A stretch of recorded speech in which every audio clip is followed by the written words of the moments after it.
Muy bien, entonces ahora volvemos a nuestro objetivo inicial, que es, si tenemos un gas ideal a energía constante, entonces calcular la entropía. Entonces, ¿qué es lo que vamos a hacer? Vamos a calcular el volumen en el espacio de fase de todos los estados posibles que tengan esa energía, mejor dicho, que tengan una energía entre E y E más delta E, o sea, estén en un cascarón, en lugar de una superficie de energía, que tengan un cascaroncito. Y vamos a calcular también, y vamos a dividir por el volumen de un estado. Y eso nos va a dar el número de estados, el ómega. Y si le sacamos el logaritmo a omega, tenemos la entropía. Entonces vamos a hacerlo paso a paso. Primero lo vamos a hacer de una manera aproximada y después lo vamos a hacer de una manera más exacta. Entonces, tenemos n partículas y esas n partículas cada una tiene 3 coordenadas de posición y 3 coordenadas de momento, así que tenemos 3 n coordenadas, ¿no? Ese espacio, digamos, 3 n coordenadas de posición y 3 n de momento, 6 n coordenadas. Ese espacio lo podemos dividir en 2 en este caso, porque la energía solamente depende del momento.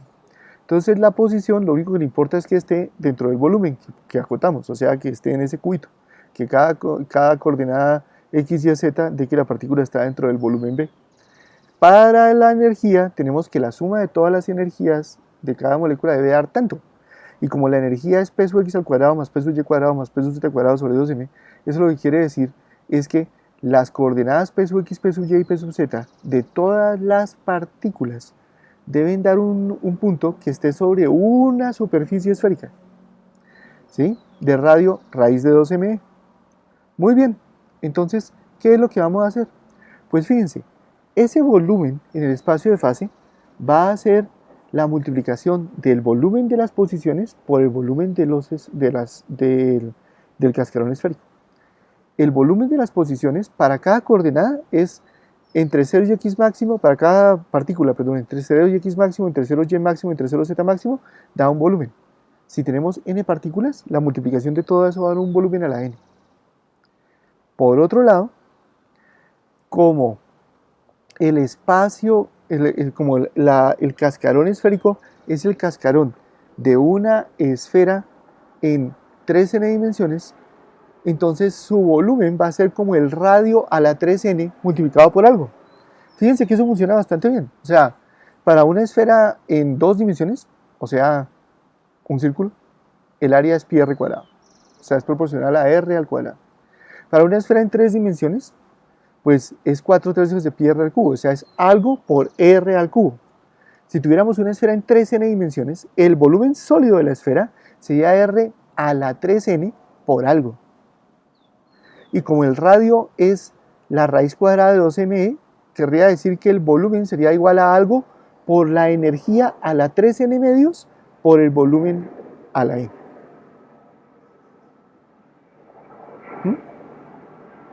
Ese es el volumen sólido.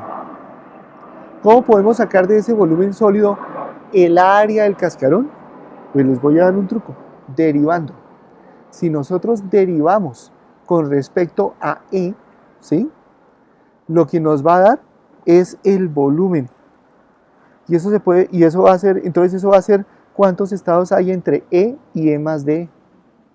Entonces, a ese volumen sólido lo llamamos sigma. Y al número de estados en el cascarón lo llamamos omega. Entonces, ¿cómo se calcula omega? Se coge sigma, se deriva con respecto a la energía, ¿sí? Se multiplica por ese de E, y eso nos daría el volumen de la superficie esférica, el cascaroncito esférico de ancho de E. Y si eso lo dividimos por el volumen de un estado, tenemos el número de estados, que sería sobre 1 sobre h a la 3n. No importa cómo sea la cosa, fíjense que ustedes al derivar con respecto a la energía, les sigue quedando el volumen a la n, ahora les queda la energía a la 3n medios menos 1, ¿sí? Y les queda algo, un tapete donde pueden meter por debajo tanto los pis o las cosas que salgan de 4/3 de pi r al cubo o pi r al cuadrado o lo que sea, ¿sí?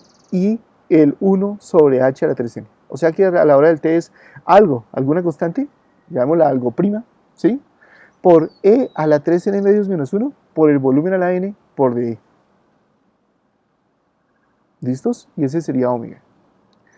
Ese sería el número de estados posibles para ese gas ideal con energía constante entre E y E más delta E. Ahora, entonces, ¿qué pasa si les sacamos el logaritmo a eso? Pues tendríamos la entropía, el número de preguntas. Si ese es el número de estados total, pues el logaritmo base 2 de omega me va a decir cuántas preguntas tengo que hacer. ¿Se acuerdan? Por ejemplo, si tengo 4 estados, tengo que hacer 2 preguntas. El logaritmo base 2 de 4 es 2. Si tengo 8 estados, tengo que hacer 3 preguntas. El logaritmo base 2 de 8 es 3. Si tengo omega estados, tengo que hacer logaritmo base 2 de omega preguntas. Y entonces resulta que el logaritmo de un producto es la suma de los logaritmos, ¿no? Y el logaritmo de E a la 3n medios menos 1 va a ser 3n medios menos 1 por el logaritmo de E.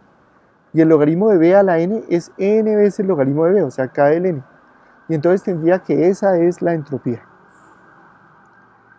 Si yo, ahora que tengo la entropía, yo les voy a contar algunas cosas de termodinámica. ¿Sí?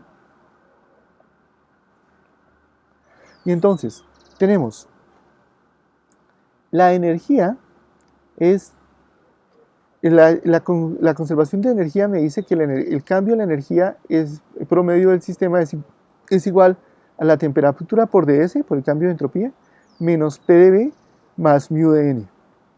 Eso es lo que me dice la termodinámica.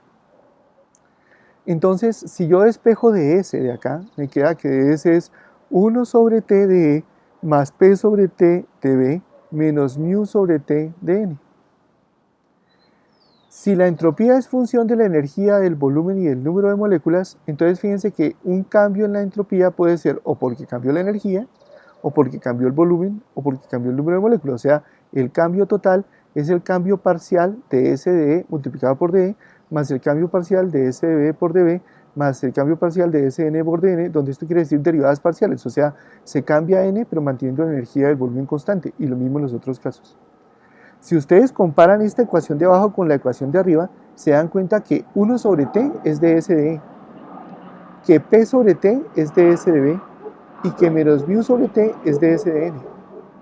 O sea que si yo tengo la entropía, podría reemplazar acá y encontrar cuánto es la temperatura, cuánto es la presión dividido por la temperatura, o cuánto es el potencial químico dividido por la temperatura, donde ese mu es el potencial químico, es cuánto tengo que aumentar la energía del sistema para aceptar una molécula más, ¿no? Más o menos eso es. Eso lo veremos después mejor. Bueno, entonces, si ya tengo la entropía, derivemos y vemos qué pasa. Si yo cojo esa entropía y derivo con respecto a la energía, pues este pedazo no depende de la energía de cero, este pedazo depende de cero. La derivada del logaritmo de la energía es 1 sobre E. Entonces me quedaría que la derivada con respecto a la energía es K Boltzmann, ¿sí? Ya pasándolo a Julius por grado Kelvin, K Boltzmann, 3 medios menos 1 sobre E. O sea, 1 sobre T es 3n medios menos 1 sobre E por K Boltzmann. Si ustedes despejan la energía, eso quiere decir que la energía es 3 medios de n, bueno, es 3n menos 1 medios menos 1, ¿sí? Por K Boltzmann T, pero si n es grande, eso es aproximadamente 3n medios de K Boltzmann T. O sea, lo que decíamos del teorema de equipartición. O sea, que la energía es proporcional a la temperatura, ¿no? Y por el otro lado, tendríamos que P sobre T sería igual a K Boltzmann N sobre B, porque la derivada con respecto de la entropía con respecto al volumen, veamos, este primer pedazo no depende del volumen, este segundo pedazo tampoco depende del volumen, y ese tercer pedazo es el único que depende del volumen. Si yo derivo logaritmo de B con respecto al volumen, da 1 sobre B. Entonces queda K Boltzmann N sobre B. K Boltzmann N sobre B. Y entonces me queda que P sobre T es igual a K Boltzmann N sobre B, o sea, PB igual a NK Boltzmann T. ¡Wow! O sea, me salió la ecuación de los gases ideales. Fantástico. O sea, si yo no supiera nada, yo no supiera los gases ideales, no supiera la equipartición, no supiera absolutamente nada, yo calculo la entropía, o sea, fijo la energía, cuento cuántos estados hay con esa energía, le saco el logaritmo y me da la entropía, y cojo esa entropía y la derivo, me dan las ecuaciones de estado del gas ideal. Esa es la potencia de la mecánica estadística. Y entonces acabamos de calcular la entropía del gas ideal y sacar estas dos ecuaciones. Ahora, para hacerlo completa, ahora vamos a hacerlo a mayor profundidad, porque aquí solamente calculamos el volumen de la esfera como algo por. ¿Cuánto es ese algo? Es lo que vamos a hacer en el siguiente pedacito de la clase.